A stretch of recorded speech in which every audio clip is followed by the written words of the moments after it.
مين افضل؟ فوال احد وفوال الحاتم. ودي سلسله كل واحد فينا بيبدا الفيديو ومعاه مطعمه المفضل، وانتوا اللي بتختاروا مين فينا اللي كسبان، والسلسله دي اسمها حلبة ملاكمه. وسؤال الفيديو مين افضل فوال في الرياض؟ وبدأت الجولة مع مؤمن بمطعمي المفضل فوال أحد. فول بالسمنه بقى تاريخي، وطبق الفول هنا بيحكي 50 سنة من التاريخ والعراقة وسعره 6 ريال. تعرف ان احد كان ممكن يبقى احسن فوال بجد في الرياض في حاله واحده، ايه لو الحاتم مش موجود. وانا عندي اعتقاد ان متعه الاكل في الاماكن دي بتكون قايمه على المكان والاجواء وطبيعه الناس اللي قاعده حواليه. ما ينفعش اكل في اي مطعم بعد ده، خلاص اختمها. اخر لقمه في حياتك هتعيش على السوائل. نختم بالشاي. يلا بينا على الافضل.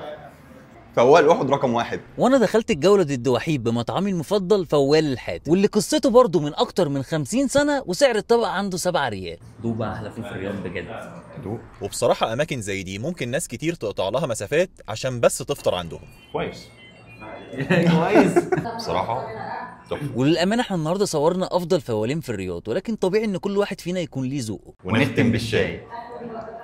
ودي كانت تجربتنا مع تاني احسن مطعم اول افضل احسن مطعم الحاتم بره اي مقارنه. وده كلام الحق، كلام العدل. فوال الحاتم رقم واحد في الرياض. تسلم يا عم، شكرا. تسلم. واخيرا وحيد اعترف ان فوال الحاتم هو افضل فوال في الرياض. مين اللي اعترف يا صاحبي؟ يا ابني أحد. ما تتعلمش ان انا تعبت معاك. طب ثواني، الناس الفيصل. قولوا لنا فوال احد افضل ولا فوال الحاتم؟ وصلنا في فيديو جديد، يلا سلام. سلام.